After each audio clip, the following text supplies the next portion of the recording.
Aku berdiri di depan cermin, memastikan penampilanku rapi sebelum berangkat. Gaun sederhana berwarna pastel membalut tubuhku dengan anggun. Tidak ada yang mewah, tapi cukup pantas untuk acara bukber alumni yang akan kuhadiri malam ini. Aku menghela napas panjang. Sudah bertahun-tahun sejak terakhir kali aku bertemu dengan teman-teman SMA. Jujur saja, aku sedikit gugup. Dulu, aku bukan siapa-siapa di sekolah. Aku bukan anak yang populer, bukan juga dari keluarga kaya. Aku hanya seorang gadis biasa dengan mimpi besar yang saat itu masih terpendam.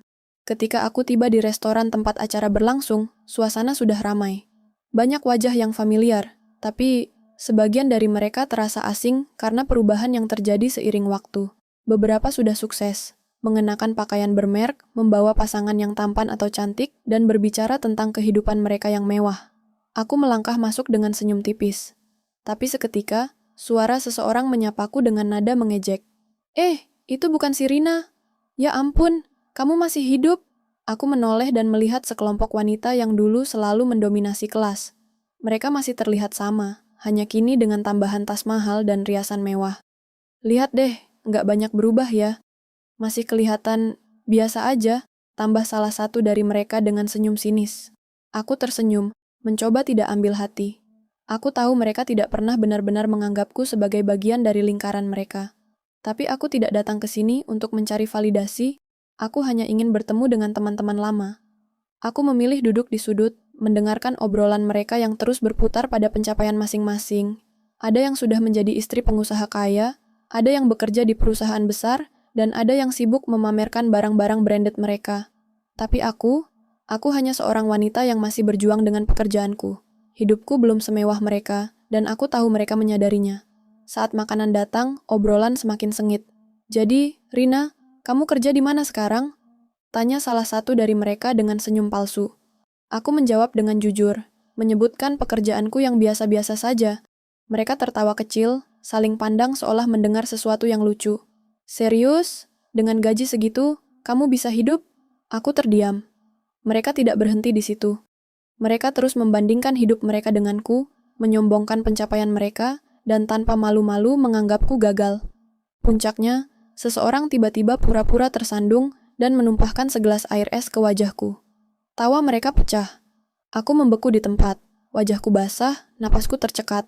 Aku bisa merasakan air es meresap ke bajuku, menambah rasa dingin yang kini merayap hingga ke hatiku. Ups, maaf ya Rina. Aduh, refleksku jelek banget, kata wanita yang menumpahkan air itu. Tapi jelas sekali nada suaranya penuh ejekan. Ruangan terasa semakin sempit. Aku bisa mendengar suara cekikikan mereka, bisa merasakan tatapan kasihan dari beberapa orang lain yang ada di sana. Aku tidak tahu harus berbuat apa. Aku ingin membalas, tapi aku tahu aku tidak punya daya saat ini. Aku hanya bisa menahan air mata, berdiri, dan berjalan keluar dari restoran tanpa mengucapkan sepatah kata pun. Malam itu, aku bersumpah, aku akan kembali. Aku akan membuktikan pada mereka bahwa aku bukan wanita yang bisa diremehkan. Mereka mungkin menertawakan aku hari ini. Tapi suatu hari nanti, mereka akan melihat siapa yang sebenarnya lebih kuat. Mereka akan menyesal. Malam itu, aku pulang dengan pakaian basah dan hati hancur. Aku menatap bayanganku di cermin, melihat wajahku yang masih meneteskan air, bukan hanya dari minuman yang disiramkan kepadaku, tetapi juga dari air mata yang tak bisa kutahan lagi. Kenapa aku membiarkan mereka memperlakukanku seperti ini? Gumamku lirih. Tanganku mengepal. Aku muak. Aku lelah dianggap rendah. Aku lelah menjadi bahan tertawaan mereka. Aku berbaring di kasur, menatap langit-langit dengan mata yang masih panas. Malam itu, aku tidak bisa tidur. Bayangan tawa mereka terus terngiang di kepalaku. Tapi di antara rasa sakit itu, ada sesuatu yang lain, sebuah dorongan yang baru, pertama kali kurasakan begitu kuat. Aku ingin membuktikan diri. Aku ingin membungkam tawa mereka dengan kesuksesanku. Aku ingin mereka melihat bahwa wanita yang dulu mereka hina adalah wanita yang nantinya akan berdiri lebih tinggi dari mereka semua. Keesokan harinya, aku mulai mengambil langkah pertamaku. Aku menuliskan semua hal yang ingin kucapai. Aku menuliskan impianku, targetku, dan bagaimana aku bisa mencapainya. Aku tahu, jika aku ingin mengubah hidupku, aku harus melakukan sesuatu yang berbeda. Aku tidak bisa terus berada di zona nyaman. Aku mulai mencari peluang baru. Aku mengambil berbagai kursus online tentang bisnis, pemasaran digital, dan keuangan. Aku belajar dari nol, membaca buku, menonton seminar, dan mendengarkan kisah sukses orang-orang yang pernah mengalami hal serupa denganku. Aku sadar, jika aku ingin sukses, aku tidak bisa hanya mengandalkan pekerjaan kantorku yang gajinya pas-pasan. Aku harus memiliki sumber penghasilan lain. Aku mulai mencoba berbagai usaha, dari menjual produk secara online, belajar investasi, hingga membangun bisnis kecil-kecilan. Aku mengalami kegagalan berkali-kali. Bisnis pertamaku hancur sebelum sempat berkembang. Aku rugi jutaan rupiah di awal karena kesalahan strategi. Tapi aku tidak menyerah. Aku ingat lagi malam penghinaan itu, suara tawa mereka, dan bagaimana mereka memandangku seolah aku tidak berarti apa-apa. Setiap kali aku merasa ingin menyerah, aku mengingat momen itu dan menggunakannya sebagai bahan bakar semangatku. Aku bekerja lebih keras. Aku memperbaiki kesalahanku. Aku belajar dari setiap kegagalan. Hari demi hari, aku berubah. Aku menjadi lebih tangguh. Aku bukan lagi wanita yang sama seperti dulu. Setahun berlalu. Bisnisku mulai menunjukkan hasil. Aku mendapatkan penghasilan yang jauh lebih besar dibandingkan gajiku sebelumnya. Aku bisa hidup lebih nyaman, membantu keluargaku, dan mulai membangun jaringan dengan orang-orang sukses. Tapi aku belum puas. Aku belum mencapai puncak. Aku ingin lebih. Aku ingin berada di posisi di mana aku benar-benar bisa membalikkan keadaan. Aku ingin berada di titik di mana aku bisa melihat mereka yang dulu meremehkanku, dan membuat mereka menyesal telah memperlakukanku seperti itu. Perjalananku masih panjang. Tapi, satu hal yang pasti, aku tidak akan berhenti sampai aku mencapai puncak. 3 tahun telah berlalu sejak malam penghinaan itu. 3 tahun penuh perjuangan, keringat, air mata, dan kerja keras tanpa henti. Aku tidak lagi bekerja di kantor kecil dengan gaji pas-pasan. Aku tidak lagi mengkhawatirkan setiap rupiah yang harus kuhemat untuk bertahan hidup. Hari ini, aku adalah CEO dari perusahaanku sendiri.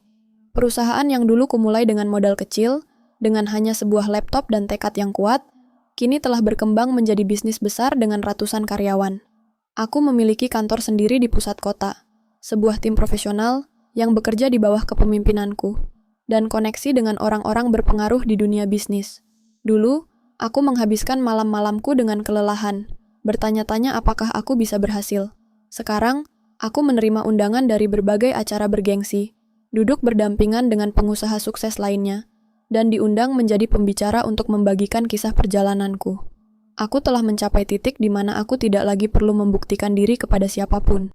Namun, semesta seolah memberikan kesempatan terakhir bagiku untuk menyelesaikan satu urusan yang belum tuntas. Salah satu perusahaan besar yang sedang mengalami krisis keuangan mendekatiku untuk investasi. Mereka butuh suntikan dana agar tidak bangkrut, dan ketika aku melihat daftar nama karyawan mereka, aku menemukan nama-nama yang sangat familiar. Mereka, wanita-wanita yang dulu menghina dan mempermalukanku di depan umum. Aku tersenyum kecil. Takdir memang memiliki caranya sendiri untuk menyusun cerita. Aku tidak butuh balas dendam. Aku sudah berada jauh di atas mereka. Tapi kali ini, aku memiliki kesempatan untuk membuat mereka sadar bahwa hidup selalu berputar. Aku mengambil keputusan besar. Aku tidak hanya berinvestasi di perusahaan mereka. Aku mengakuisisi perusahaan itu. Kini, mereka bukan hanya bekerja di perusahaan yang meminta bantuanku. Mereka bekerja untukku. Dan segera, mereka akan tahu siapa yang benar-benar menang. Hari yang kutunggu akhirnya tiba. Aku melangkah masuk ke dalam gedung perusahaan yang kini berada di bawah kendaliku. Sepatu hak tinggiku beradu dengan lantai marmer, menciptakan suara yang menggema di ruangan. Semua karyawan berdiri, membungkuk hormat saat aku melewati mereka.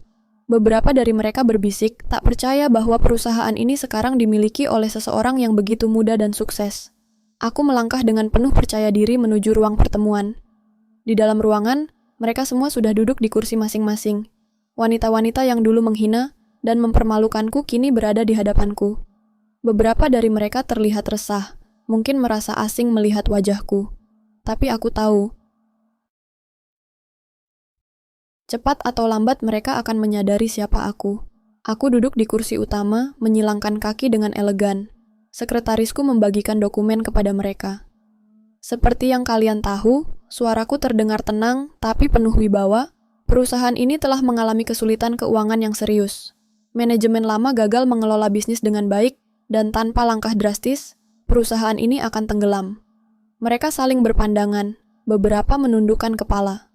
Namun, karena aku melihat ada potensi yang bisa diselamatkan, aku memutuskan untuk mengakuisisi perusahaan ini. Aku berhenti sejenak, membiarkan kata-kataku meresap.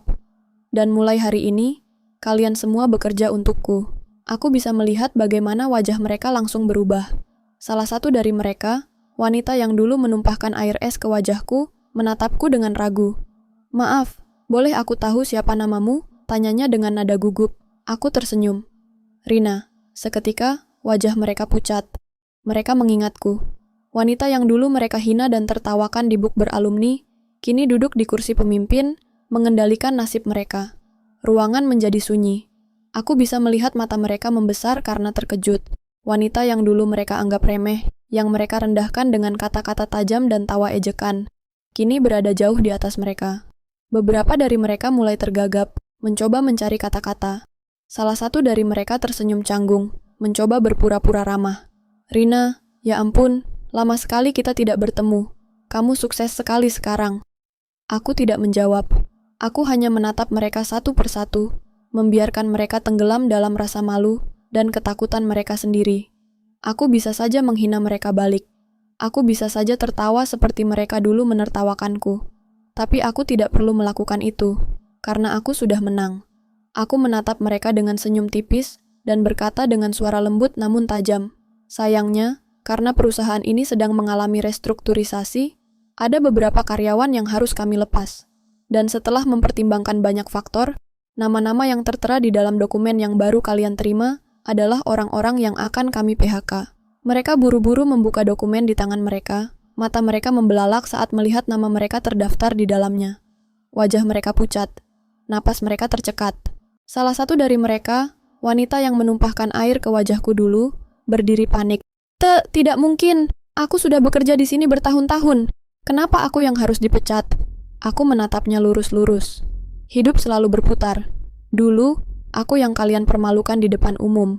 Hari ini, aku yang menentukan nasib kalian. Aku berdiri, merapikan jas yang kukenakan. Pertemuan ini selesai. Keputusan sudah final. Kalian bisa mengajukan surat pengunduran diri sendiri, atau menerima surat pemecatan dari perusahaan. Mereka mencoba memprotes. Beberapa dari mereka mulai menangis. Tapi aku sudah berbalik dan berjalan keluar dari ruangan. Saat pintu tertutup di belakangku, aku menarik napas dalam. Aku tidak merasakan kebencian lagi. Aku tidak perlu membalas dendam dengan kata-kata pedas atau amarah. Karena hari ini, mereka sudah menerima karma mereka. Dan aku sudah menang. Aku berjalan keluar dari ruang rapat dengan langkah ringan. Di belakangku, masih terdengar suara protes dan bisikan panik dari wanita-wanita yang dulu pernah menertawakanku. Tapi, aku tidak menoleh. Aku sudah menyelesaikan urusanku dengan mereka. Dulu, aku membayangkan bahwa ketika hari ini tiba, aku akan merasa puas. Aku pikir aku akan menikmati melihat mereka ketakutan dan kehilangan pekerjaan seperti yang dulu mereka lakukan padaku, menghancurkan harga diriku di depan umum. Namun, saat aku berdiri di balik jendela kantorku yang menghadap ke kota, aku hanya merasa tenang. Tidak ada kebencian, tidak ada dendam yang masih tersisa. Aku hanya merasa lega. Aku sadar bahwa mereka bukan alasan aku sukses. Mereka bukan motivasi utama yang membuatku bekerja keras. Aku berhasil karena aku memilih untuk bertahan, memilih untuk berubah, memilih untuk tidak membiarkan diriku dikalahkan oleh hinaan dan ejekan mereka. Mereka hanyalah batu loncatan. "Nona Rina," suara sekretarisku membuyarkan lamunanku. Aku menoleh dan melihatnya berdiri di depan pintu. "Semua berkas PHK sudah diproses. Apakah Anda ingin mengadakan pertemuan tambahan dengan mereka?" Aku tersenyum kecil dan menggeleng. "Tidak perlu, aku sudah mendapatkan yang kuinginkan." Aku berjalan mendekati meja kerjaku, mengambil satu foto lama yang terselip di dalam laci. Foto reuni alumni 3 tahun lalu. Di dalamnya aku terlihat duduk di sudut ruangan. Wajahku masih polos dan sederhana. Sementara mereka tertawa bahagia di seberang meja. Aku menatap foto itu lama. Lalu, tanpa ragu, aku meremasnya dan membuangnya ke tempat sampah. Mereka hanyalah bagian dari masa laluku. Dan aku tidak ingin membawa masa lalu itu ke masa depanku yang baru. Aku kini berada di tempat yang lebih tinggi, bukan untuk membalas dendam, tapi untuk membuktikan pada diriku sendiri bahwa aku bisa. Aku sudah menang sejak hari aku memilih untuk bangkit dan berjuang. Kini, saatnya aku menatap ke depan. Aku menarik napas dalam, lalu tersenyum. Dari sini, perjalananku yang sebenarnya baru saja dimulai. Malam itu, aku duduk di balkon apartemen mewahku, menatap kota yang gemerlap di bawah sana. Udara sejuk menerpa wajahku, membawa ketenangan yang belum pernah kurasakan sebelumnya. Aku kembali mengingat perjalanan panjang yang telah kulalui. Dari seorang wanita yang dulu diremehkan, dipermalukan, dan dianggap tidak berharga. Hingga kini, aku menjadi seseorang yang tidak bisa diabaikan. Aku telah membuktikan kepada dunia bahwa aku lebih dari sekadar bahan ejekan mereka. Aku lebih dari sekadar wanita yang mereka hina di malam bukber itu. Aku adalah seseorang yang berjuang, bertahan, dan akhirnya menang. Namun, satu hal yang kusadari, kemenangan sejati bukanlah ketika aku berhasil memecat mereka. Kemenangan sejati adalah ketika aku berhasil bangkit dari keterpurukan dan menciptakan kehidupan yang jauh lebih baik untuk diriku sendiri. Aku mengambil ponselku dan membuka media sosial. Malam ini, aku memutuskan untuk menulis sesuatu, bukan untuk mereka yang dulu merendahkanku, tapi untuk mereka yang mungkin pernah mengalami hal yang sama sepertiku. Jangan biarkan hinaan dan ejekan orang lain menentukan masa depanmu. Mereka bisa menertawakanmu hari ini, tetapi jika kamu berani bangkit dan berjuang, suatu hari nanti, merekalah yang akan terdiam melihat keberhasilanmu. Jangan hidup untuk membalas dendam, tetapi hiduplah untuk membuktikan bahwa kamu lebih dari apa yang mereka kira. Aku menekan tombol post dan meletakkan ponselku. Aku tidak tahu siapa yang akan membaca tulisanku, tapi aku berharap ada seseorang di luar sana yang sedang mengalami apa yang pernah kualami. Seseorang yang sedang dihina, diremehkan, atau diperlakukan tidak adil, dan mereka akan menemukan kekuatan untuk bangkit seperti yang kulakukan. Malam ini, aku menutup bab lama dalam hidupku, dan besok aku akan membuka lembaran baru. Karena kisahku tidak berhenti di sini. Aku masih punya banyak hal yang ingin kucapai, dan aku tidak akan pernah berhenti bermimpi. Aku tersenyum kecil, menatap langit malam yang dipenuhi bintang.